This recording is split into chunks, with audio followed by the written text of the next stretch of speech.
दोस्तों, स्वागत है आपका हिंदी फ्रीडम टीवी के एक और धमाकेदार वीडियो में।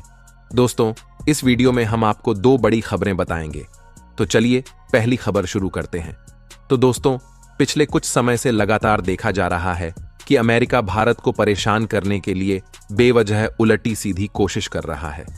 कभी वह पाकिस्तान की तरफ अपना झुकाव एकदम से बढ़ा देता है, अपने पपेट यानी पाकिस्तान आर्मी के प्रमुख असीम मुनीर को अमेरिका बुलाता है। ना जाने किस किस तरह के डिस्कशन करते हैं, पन्नू विवाद को लेकर भारत के ऊपर दबाव बनाने की कोशिश करता है। बिलियंस ऑफ डॉलर्स की डील जो कि डिफेंस के क्षेत्र में होने वाली थी, उन्हें बीच में लटका देता है। अब ऐसा करके अमेरिका को शायद ये लग रहा था कि भारत को कंट्रोल किया जा सकेगा, क्योंकि अमेरिका इस समय थोड़ा सा गलतफहमी का शिकार हो चुका है।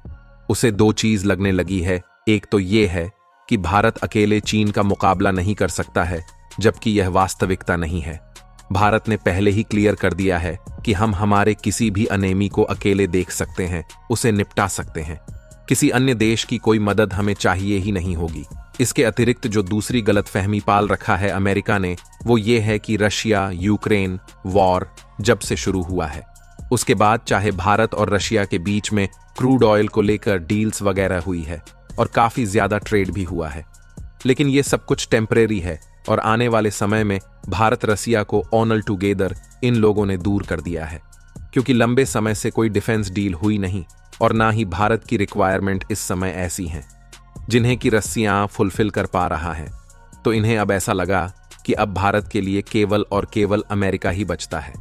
लेकिन इन्हें ये चीज याद रखनी चाहिए कि भारत अमेरिका के कई सारे ऑप्शंस पहले ही खड़े करके रखा है, जिसमें हमारा पुराना दोस्त रसिया तो है ही, साथ में फ्रांस को भी अब भारत द्वारा उतना ही महत्व दिया जाने लगा है। और परिस्थितियां ऐसी आ गई हैं कि रसिया जो हमारे साथ खड़ा था वह तो है ही, लेकिन अब फ्रांस भी उसके साथ साथ खड़ा होने लगा है। तभी तो जो बाइडेन का भारत आना कैंसिल हुआ तो तत्काल मैक्रोन द्वारा हां कर दिया गया और भारत का इनविटेशन स्वीकार करके भारत को धन्यवाद भी दिया गया। अब यहीं पर भारत द्वारा एक बार और मजा ले लिया गया है अमेरिका की। जी हां, भारत और रशिया के बीच में एक और बड़ा समझौता हुआ है और यह अमेरिका के मुंह पर एक करारा तमाचा है। और पिछले कुछ समय में जितने भी कुकर्म काम अमेरिका ने किए हैं, भारत को परेशान करने के लिए उन सभी का एक जवाब है। देखिए, प्राइम मिनिस्टर मोदी को रसिया जाना था इस समय बायलेट टॉक के लिए, लेकिन वह नहीं जा पाए। ठीक है, अगर नहीं गए तो कोई दिक्कत नहीं है, लेकिन उन्होंने अपने सबसे मजबूत प्रतिनिधि को वहां पर भेज दिया, यानी डॉक्टर एस जयशंकर को। और डॉक्टर एस जयशंकर साहब 5 दिनों के लंबे विजिट पर रसिया इस समय गए हुए हैं। वहां पर वह भारत और रूस के रिलेशनशिप को और ज्यादा मजबूत करने की कोशिश कर रहे हैं। कहीं पर अगर रिलेशनशिप लैक किए गए हैं तो उन्हें रिवाइव किया जा रहा है। इसके साथ साथ नए समझौते के ऊपर इस समय दोनों देशों के बीच में सहमति भी बन रही है, जिसमें एक समझौता सबसे महत्वपूर्ण है। आखिर वह कौन सा समझौता है, यह जानने के लिए वीडियो को पूरा जरूर देखिएगा और वीडियो को लाइक करके चैनल को सब्सक्राइब जरूर कर लीजिएगा ऐसी ही जानकारी पाने के लिए। तो दोस्तों, आपने थंबनेल पर पढ़ ही लिया होगा, परमाणु समझौता। जी हां, दरअसल बताया जा रहा है कि तमिलनाडु के कुडनकुलम परमाणु ऊर्जा संयंत्र में कुछ और यूनिट्स को फ्यूचर में ऐड ऑन किया जाएगा, जिसको लेकर भारत और रूस के बीच में मंगलवार के दिन हस्ताक्षर हो चुके हैं। तो इस परमाणु डील के बाद में न केवल अमेरिका, बल्कि अगर हम लोग चीन की तरफ देखें तो उसे भी काफी ज्यादा तकलीफ होनी बिल्कुल स्वाभाविक सी बात दिखाई दे रही है, क्योंकि जिस तरह से अमेरिका यह समझ रहा था कि अब भारत रसिया के बजाय हमारे ऊपर निर्भर है और वो हमारे बिना नहीं चल सकता, इसी तरह की एक गलत फहमी चीन को भी काफी लंबे समय से होने लगी थी। और चीन ये सोच चुका था कि अब रसिया को केवल और केवल सहारा देने वाले हम ही एकमात्र देश बचे हैं। तो अब इस नई डील के ऊपर जब हस्ताक्षर दोनों देशों के हो चुके हैं, तो इसको लेकर अमेरिका हो या फिर चीन हो, दोनों की ही गलतफहमियां पाल रखी है। आई होप कि ये गलतफहमियां हमेशा हमेशा के लिए दूर हो जाए।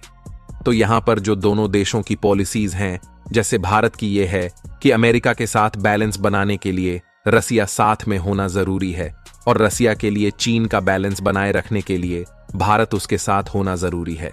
तो दोनों ही देश ने अपनी इस पॉलिसी को आगे बढ़ाते हुए इस डील को साइन किया है। इसके अलावा भी कई सारे मुद्दों के ऊपर भारत और रशिया के बीच में समझौते हुए हैं, जिसमें फार्मास्यूटिकल, मेडिकल इक्विपमेंट, इसके अलावा सिविल एविएशन का क्षेत्र हो और सबसे महत्वपूर्ण स्पेस और डिफेंस, इन 2 मुद्दों को भी शामिल किया गया है, जिनके ऊपर डिटेल में इस समय डिस्कशन चल रहा है। और इस समय जो सबसे बड़ी परेशानी आ रही है भारत और रशिया के बीच में ट्रेड को लेकर, वह लेन देन को लेकर आ रही है। तो लेन देन को लेकर भी एक ऐसा मैकेनिज्म तैयार किया जा रहा है जिससे कि रूपी रूबल में दोनों देशों के बीच में ट्रेड हो पाए। तो अल्टीमेटली जो पिछले कुछ समय से लगातार देखा जा रहा था कि भारत रसिया के बीच में डिफेंस को लेकर एक्चुअली ट्रेड काफी ज्यादा कम हो गया है, तो उसकी भरपाई के लिए भी अन्य कई सारे क्षेत्र में अवसर खोल दिए गए हैं। और इन फ्यूचर एक बड़े ट्रेनिंग पार्टनर के तौर पर रसिया भी हमारे लिस्ट में शामिल हो जाएगा। तो दोस्तों, इस पूरे मुद्दे पर हम आपकी राय जानना चाहते हैं। नीचे कमेंट करके अपनी राय जरूर बताएं। तो चलिए अब बढ़ते हैं दूसरे खबर की ओर। तो दोस्तों, लाल सागर में मंगलवार को पाकिस्तान जाने वाले जहाज को हूती विद्रोहियों द्वारा निशाना बनाया गया है। रिपोर्ट के मुताबिक जिस जहाज को निशाना बनाया गया वह सऊदी अरब से कराची पोर्ट की ओर आ रहा था। जहाज की कंपनी ने खुद इस हमले के बारे में जानकारी दी है। इस जहाज पर फिलहाल किसी प्रकार के जान माल के नुकसान की खबर नहीं है। ईरान का समर्थन प्राप्त हूती विद्रोहियों ने इस हमले की जिम्मेदारी ली है। रिपोर्ट के मुताबिक मेडिटेरेनियन शिपिंग कंपनी ने कहा कि यूनाइटेड वीआई पर रेड सी पार करते समय हमला हुआ।